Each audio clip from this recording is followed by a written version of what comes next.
Jika saja kita mau taruh pikiran kita yaitu satu frekuensi dengan apa yang Tuhan katakan, di tengah ekonomi dunia melambat, di tengah dunia yang sedang melambat, masih ada percepatan ilahi dari Tuhan.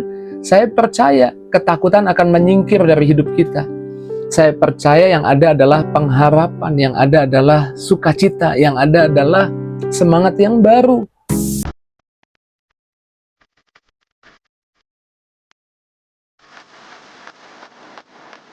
Puji Tuhan, bergabung kembali di Morning with the Word di YouTube channel saya, Mario Marcelo. Apa kabarnya pagi hari ini? Luar biasa, diberkati Tuhan. Ada sukacita? Atau mungkin ada di antara kita yang sedang berkata, Pak Pendeta, saya justru sedang khawatir karena ekonomi dunia sedang melambat. Karena semuanya terasa sedang melambat. Dan saya menjadi takut, khawatir. Sebagai hamba Tuhan, saya mau ingatkan, jangan takut ketika ekonomi dunia melambat. Kita punya Tuhan yang punya janji bahwa Tuhan punya percepatan ilahi buat anak-anaknya. Ide percepatan ada dari Tuhan buat setiap kita. Dan karenanya kita perlu jaga pikiran kita. Sebelum percepatan ilahi ada di kehidupan nyata kita, itu harus ada dulu di pikiran kita. Karena Amsal 4 ayat 23, Good News Translation mengatakan, be careful how you think. Your life is shaped by your thoughts. Hati-hati dengan pikiranmu, karena hidupmu dibentuk dari apa yang kamu pikirkan. Dalam arti lain, seringkali hidup kita adalah hasil dari apa yang ada di pikiran kita. Kita sudah terlalu sering mengizinkan dunia mempengaruhi pikiran kita. Bahkan iblis si jahat mempengaruhi pikiran kita, membentuk gambaran-gambaran yang salah. Gambaran kekalahan, ketakutan, kecemasan. Sehingga kita berjalan dalam kekalahan, berjalan dalam ketakutan, berjalan dalam kecemasan. Tapi jika saja kita mau taruh pikiran kita yaitu satu frekuensi dengan apa yang Tuhan katakan, di tengah ekonomi dunia melambat, di tengah dunia yang sedang melambat, masih ada percepatan ilahi dari Tuhan. Saya percaya ketakutan akan menyingkir dari hidup kita. Saya percaya yang ada adalah pengharapan, yang ada adalah sukacita, yang ada adalah semangat yang baru. Beriman lagi, percaya lagi. Saya percaya kalau kita tidak menaruh yang salah di pikiran kita, yaitu firman Tuhan, maka kita akan menikmati firman Tuhan jadi kenyataan di hidup kita. Ingat ketika Yakub ada di Mesir dan dia sudah mulai tua. Sebagaimana biasanya orang Yahudi sudah mulai tua, panggil anak-anaknya untuk ucap berkat. Karena itu yang dilakukan Ishak, papanya Yakub, ketika sudah mulai tua, panggil anaknya untuk ucap berkat kesulungan. Dan orang-orang Mesir atau pegawai-pegawainya dari Yusuf memberitahu Yusuf bahwa ayahnya sakit dan ayahnya sudah mulai terlihat tua. Dan Yusuf mengunjungi ayahnya. Ketika Yusuf mengunjungi ayahnya, Yusuf membawa kedua anaknya, itu Efraim dan Manasye. Dan ketika Efraim Manasye berjumpa dengan kakeknya, berjumpa dengan Yakub atau Israel, di Kejadian 48 ayat 5 dikatakan, Yakub berkata seperti ini, maka sekarang kedua anakmu yang lahir bagimu di tanah Mesir, sebelum aku datang kepadamu ke Mesir, akulah yang empunya mereka. Dalam teks lain, aku mengadopsi mereka, aku angkat mereka menjadi anakku. Akulah yang mempunyai Efraim dan Manasye, sama seperti Ruben dan Simeon. Diangkat sama seperti Ruben dan Simeon. Seperti yang tadi di awal saya katakan, ini adalah momen di mana Yakub atau Israel akan menumpangkan tangan untuk anak sulung dan anak yang lain untuk mengucapkan berkat. Dan harusnya berkat itu untuk Ruben dan Simeon. Tapi kalau saudara baca di Kejadian 48, berkat itu menjadi miliknya Efraim dan Manasye. Perhatikan, sadarkah saudara apa yang diceritakan dalam kisah ini? Ini adalah ide percepatan. Efraim Manasye harusnya menunggu 30 atau 40 atau bahkan mungkin 50 tahun lagi sampai Yusuf tua dan akhirnya menerima berkat dari papanya itu. Tapi ketika Yakub berjumpa dengan Efraim Manasye diangkat anak, diadopsi. Jadi Yakub atau Israel melompati keadaan yang normal, memberi percepatan untuk Efraim dan Manasye menerima berkat lebih cepat. Saya percaya ketika dunia melambat, Tuhan punya janji percepatan. Saya mengimani di hidupmu ada percepatan ilahi. Dunia boleh melambat, tapi kita yang ada dalam Tuhan akan mengalami segala sesuatunya seturut apa yang jadi janji Tuhan buat kita. Tuhan bukan hanya menggambarkan percepatan ilahi dalam kisahnya Efraim dan Manasye. Ingat ketika Yesus ada di perkawinan di Kana, di dalam ketaatan, saya menyebutnya dalam ketaatan. Mengapa saya sebut di dalam ketaatan? Karena Ibu Yesus berkata kepada para pegawai, apa saja yang disuruh Yesus lakukan. Dan Yesus menyuruh isi tempayan dengan air. Isi penuh tempayan dengan air. Dan perkawinan di Kana saat itu kehabisan anggur. Ibu Yesus meminta Yesus do something, melakukan sesuatu. Dan kita tahu akhirnya Yesus menyuruh para pegawai, dan para pegawai itu taat, kemudian mengisi tempayan penuh dengan air, dan Yesus mencedok air itu, lalu menaruh di sebuah cangkir atau gelas, menyuruh menyajikan kepada para tamu. Dan ketika disajikan kepada para tamu, kalau kita baca dalam terjemahan sederhana Indonesia, dikatakan tamu itu punya testimoni, berkata biasanya orang menyediakan anggur yang biasa, lalu kemudian kalau sudah mulai semuanya minum, disediakan anggur yang lebih murah. Tapi ini anggur yang terbaik atau paling baik. Dan kita tahu anggur yang terbaik atau paling baik itu adalah anggur yang disimpan lebih mungkin dari 5 atau 10 tahun. Yesus melompati waktu itu. Harusnya untuk dapat anggur yang terbaik, butuh wine yang terbaik, butuh disimpan 5 sampai 10 tahun. Tapi Tuhan bisa buat dalam hitungan detik. Tuhan buat anggur yang terbaik. Saya percaya mungkin hari-hari ini kita sedang dalam masalah, sedang dalam kesulitan, semuanya rasanya melambat, bahkan mungkin rasanya ada yang mandek, ada yang stagnan di hidup kita.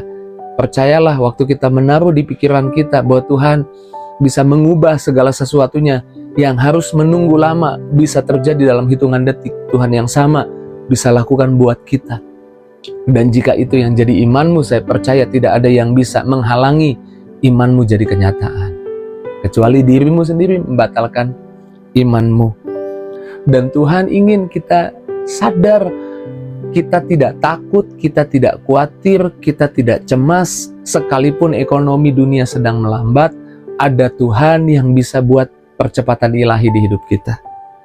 Percepatan ilahi terjadi ketika tadi para pegawai menjadi taat. Percepatan ilahi juga terjadi ketika kita tidak menyerah. Ingat, ada kelaparan hebat di Samaria. Ketika Samaria dikepung, kalau kita baca di 2 Raja-Raja 6 ayat yang ke-25, Samaria dikepung dan harga kepala keledai saja 80 sikal perak. Ini nggak masuk akal. 1/4 kaptai merpati harganya 5 sikal perak. Mahal sekali. Ini sama dengan buat kita yang di Indonesia, 1 US dollar sama dengan lebih dari 20.000 rupiah. Ini resesi yang hebat. Tapi di 2 Raja-Raja 7 ayat 1, hamba Tuhan berkata, Elisa berkata seperti ini. Lalu berkatalah Elisa, demikian firman Tuhan, beginilah firman Tuhan, besok kira-kira waktu ini sesuka tepung terbaik berharga sesikal. Jadi sangat murah. Harga 1 dolarnya jadi mungkin 1.000 atau 500. Jadi sangat murah. Dan 2 sukat jelai akan berharga sesikal di pintu gerbang Samaria. Jadi sangat murah. Resesi hebat. Elisa bilang, besok di waktu yang sama ada kelimpahan. Bagaimana caranya? Nggak masuk akal, nggak masuk logika. Ya memang, percepatan yang dari Tuhan tidak bisa dipelajari atau tidak bisa ditangkap oleh akal sehat dunia, tapi oleh akal sehat anak Tuhan bisa. Oleh akal sehat orang dunia nggak bisa, nggak masuk akal. Maka kalau saudara baca ayat 2-nya, ajudan raja bilang seperti ini, sekalipun tingkap langit terbuka, aku nggak percaya. Tapi apa yang terjadi? Tuhan bisa punya banyak ide untuk membuat percepatan itu terjadi. Inilah yang terjadi, bahwa tentara Aram itu sudah membawa bahan makanan, emas, perak, perlengkapan, karena mereka percaya akan menguasai daerah itu. Jadi mereka percaya mereka akan menetap di situ. Tapi ada 4 orang kusta kemudian berbincang-bincang di gerbang Samaria. Singkat cerita, mereka masuk ke gerbang Samaria karena mencari makanan. Dan ketika mereka masuk ke gerbang Samaria, derap langkah 4 orang kusta ini dilipat gandakan oleh Tuhan. Ini saya baca ya, di ayat yang ke-6, 2 Raja-Raja 7 ayat 6. Sebab Tuhan telah membuat tentara Aram itu mendengar bunyi kereta, bunyi kuda, bunyi tentara yang besar. Padahal 4 orang kusta yang sedang berjalan. Tapi derap langkahnya dilipat gandakan suaranya menjadi seperti bunyi kuda, bunyi kereta, bunyi tentara yang besar. Sehingga berkatalah seorang kepada yang lain, sesungguhnya Raja Israel telah mengupah raja-raja orang Het dan raja-raja orang Misraim melawan kita, supaya mereka menyerang kita. Dan satu sama lain mereka berkata, lebih baik kita melarikan diri. Dan singkat cerita, mereka melarikan diri. Dan kemudian ketika 4 orang kusta itu masuk ke gerbang Samaria, kota itu sunyi sepi, tapi berlimpah dengan makanan, berlimpah dengan harta benda. Dan kemudian memberitahukan kepada orang Israel memasuki kota Samaria dengan kelimpahan. Resesi diubah menjadi kelimpahan dalam 1 hari, resesi hebat. Ini percepatan yang Tuhan gambarkan. Tapi ingat baik, kalau kita pelajari, baca terus ke bawah 2 Raja-Raja 7.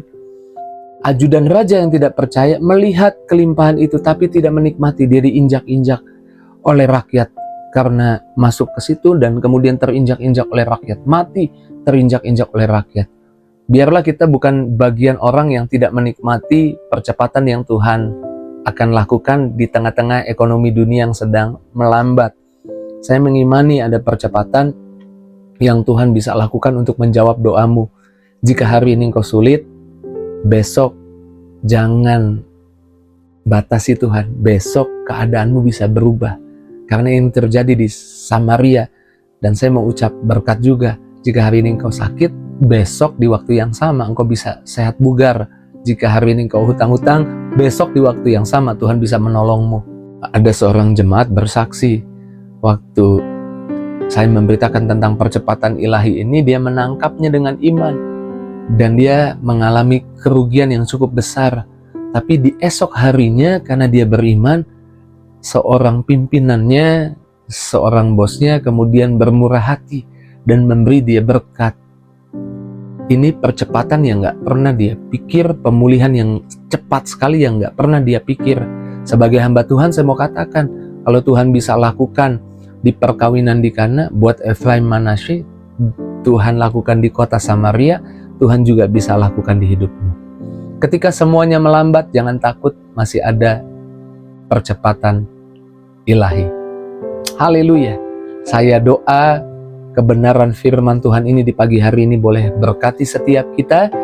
Dan yuk, mari kita tutup dalam doa. Mari kita doa. Terima kasih Tuhan, biarlah kami jadi pribadi yang tidak mudah ditakut-takuti oleh keadaan. Biarlah kami jadi pribadi yang tidak mudah satu frekuensi dengan dunia. Tapi biarlah kami jadi pribadi yang peka ketika kami melihat segala sesuatu yang menakutkan. Kami punya janji Tuhan dalam hidup kami. Kami mau satu frekuensi dengan janji Tuhan.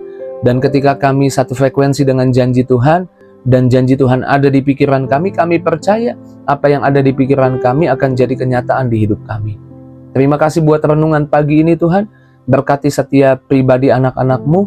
Jamah setiap anak-anak-Mu yang sakit sembuhkan, yang lemah kuatkan, yang susah hati hibur, bahkan yang dalam masalah Tuhan buka jalan. Setiap pribadi yang berdoa berharap doanya dikabulkan, dijawab. Dalam nama Yesus kami doa, kami bersyukur. Haleluya. Amin. Kalau Tuhan bisa lakukan di kota Samaria pemulihan dalam 1 hari, saya menaruh iman hari ini ada pemulihan dari Tuhan. Jika itu yang jadi responmu, tulis di kolom komentar, dan jangan lupa bagikan link Morning with the Word di pagi hari ini kepada teman, sahabat, keluargamu, lebih-lebih orang-orang yang sedang atau sering berkata, semuanya lagi melambat, bagikan kepada mereka, biar mereka juga ikut dikuatkan, disemangati kembali, berharap kembali, beriman kembali, dan boleh juga ikut diberkati. Terus maju dalam Tuhan, Tuhan berkati setiap kita, see you!